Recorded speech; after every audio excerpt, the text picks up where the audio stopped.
Hey guys, I'm Naya and welcome back to the channel. For today's video, we're going to be talking about the top 5 decks to go up against Ishizu Tearlaments. In this current meta right now, as we have seen with most of the representation in top 32 at YCS Pasadena being taken by Ishizu Tearlaments, I think it's important to note that there are a couple decks that might be able to hold their own, and I will go over their strengths, weaknesses, overall which of them might be a better choice than others, because still, like we see in top card representation, some decks do manage to squeeze in. So we're going to mention 5 of them, and before that I just want to quickly shout out my Patreons. I'm very thankful for you guys' support.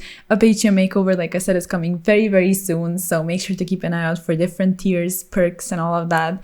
And yeah, if any of you want to support me, you can always find the link in the description below. Alright, so the first thing I would like to say is the fact that since they do mill your deck with Ishizu cards, it's important to know that yes, by milling your deck, you are going to lose resources. Your going second might be harder because you won't have every single going second card at your disposal to top deck maybe. So it's not that easy. They might even mill some resources that you only play at 1, which they might be a brick or something, but you still need it in the deck. So it's very unfortunate. And also another thing that they are able to do when they mill your deck, they're able to prepare for the matchups. So that means that they might change their end board, the monsters they go for, the disruptions they go for, because they know what you are playing. So that is a downside, which is the same among every single one of those decks, sadly, but it is important to note. So the first deck we need to mention is going to be Sprite.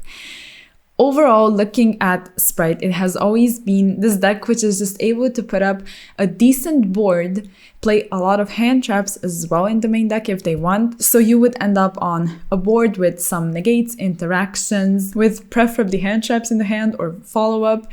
And when you survive the second turn, you quite easily dominate the game and just continue to slow it down to your pace, because it's not exactly an OTK deck, but still has so many resources at its disposal. With Ronin Totem being banned, some of the follow-up may have been hindered a bit, but people started to explore different types of builds. There's builds with the Angler stuff, which is very important because of Sprite Sprint, which is a new card from Darkwing Blast. So since you're able to send it, you generate more bodies, so there's a combo there. And there's also builds with, like I said, a lot of hand traps, which if you play enough of them, I think in this current format you're able to compete quite well. We have seen, for example, Skullmeister making an appearance a lot actually at YCS Pasadena again. There's also builds with power spells, so basically just spells that are able to aid you when you're going second. There's CTT, there's enemy controller, there's change of heart as well, just things like that. Another good thing about it is, like I said, it can play a lot of hand traps, but it can also quite effectively play D-Shifter. Before,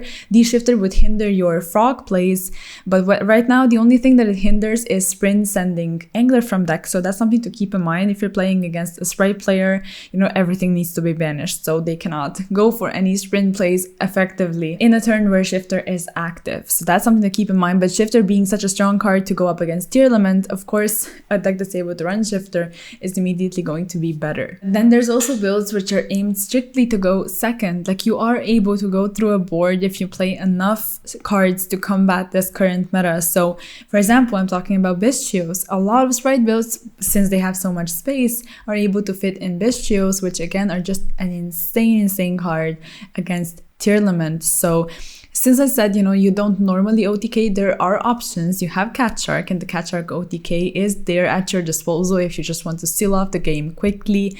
Another very important card for the deck is Mannequin Cat.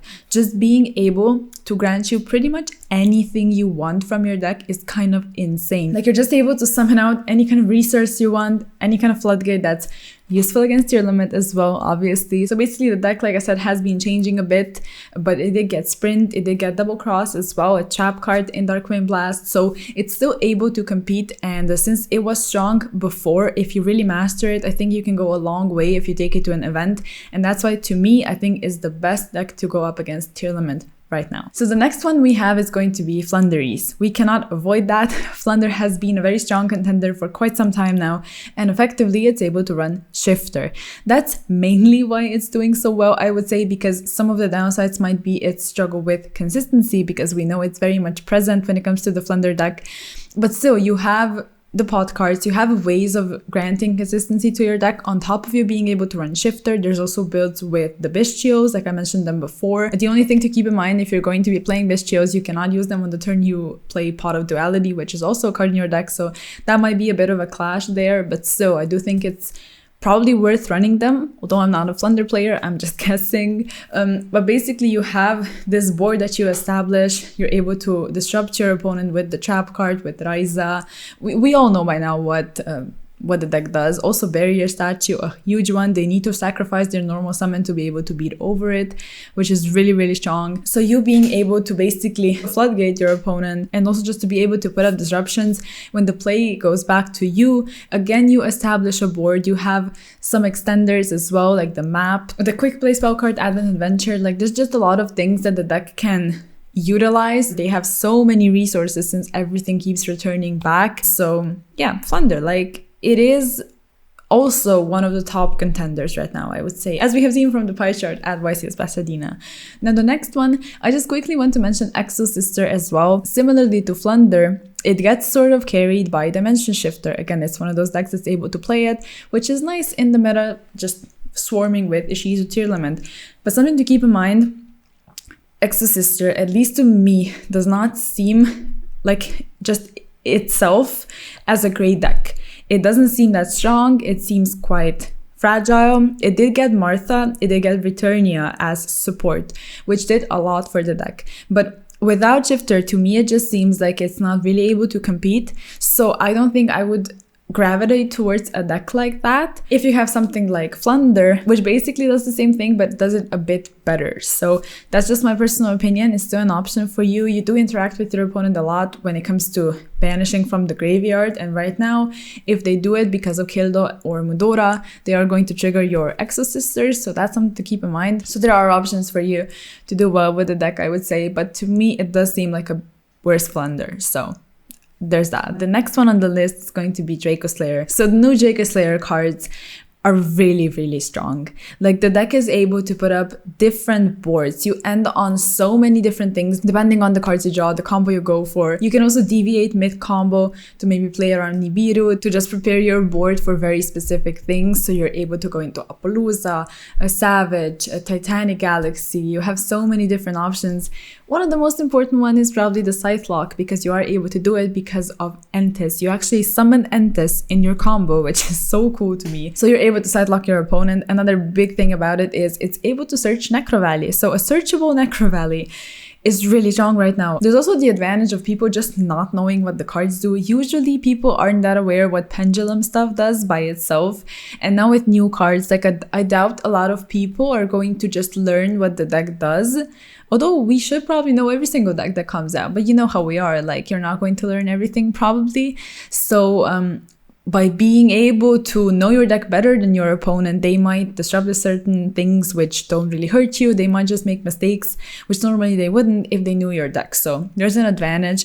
Although there is a disadvantage when it comes to Pendulum specifically, because going second, they struggle quite a lot since you need to play a lot of engine to be able to get your plays going, so you don't have that much space for tech cards. So you are able to run, like we have seen builds with Fenrir, for example, which is a very strong card, but still going second might be a bit tough. Although going first, like I said, they do build insane boards and they just seem so cool, so strong, and with a lot of potential, and really just that one card away from being insanely broken. And we're talking about stuff like Electromite or even Astro coming to more than one, or just some buff to Pendulum might just break Draco Slayer. So there's that as well. Also, they're like insanely cheap. They are such an accessible deck, which is really nice. And for the last deck, we're going to be covering something with Bestio. Now, like I mentioned in this video, you know, Bestios are very strong against Tearlament, being able to basically cut off their effects in the graveyard by banishing the Tears, since the Tears need to be put to the bottom of the deck as part of the fusion summon as well. So Bestios are great. Magnemite is able to search another Bestio, so to get you even more DD Crows. The fact that Bestios are just a body, they're also able to go into a board very easily with you still keeping your entire hand, basically, if you summon it on turn 0. So you would summon the Bestio, maybe Magnemite, preferably Magnemite, search a Jewish Worm or something, and still have it on the board to like threaten the battle phase when it comes to IP and Elf, which people end up on. And it's just really nice, like the Jewish Worm effect, to be able to send a special summon monster when it's linked off. There's builds with Branded. Branded does seem like it's going to struggle a bit more just because you have the statue shuffles from the graveyard. So all the targets for Expulsion, Branded in Red, Banishment, you can get rid of, which before you weren't able to do. So there's that. There is the plus side of not many people running hand traps in the Ishizu Tearlaments deck because you have Herald anyway, you might play Bestials, but Branded Fusion is going to resolve a lot probably because people just aren't on Ash. There's good things and bad things about this version specifically. So there's also builds with Dragon Link. Again, like you're able to experiment. That's why I wanted to put Bestials on here as like a separate category to just say that you probably have to include them in your strategy if you can. And there's the strategies, like I said, with Branded where they have a high Bestial count, so you're able to just play with a lot of those cards, always have the DD Crows on hand. There's also things with Thunder Dragon. Those builds are quite unexplored, so they might hold a lot of potential actually. One of the downsides I wanted to mention when it comes to Bestials specifically is the fact that they're able to take your Bestial with their Dark and just activate the effect since tier players play Bestials as well. So then they have a DD Crow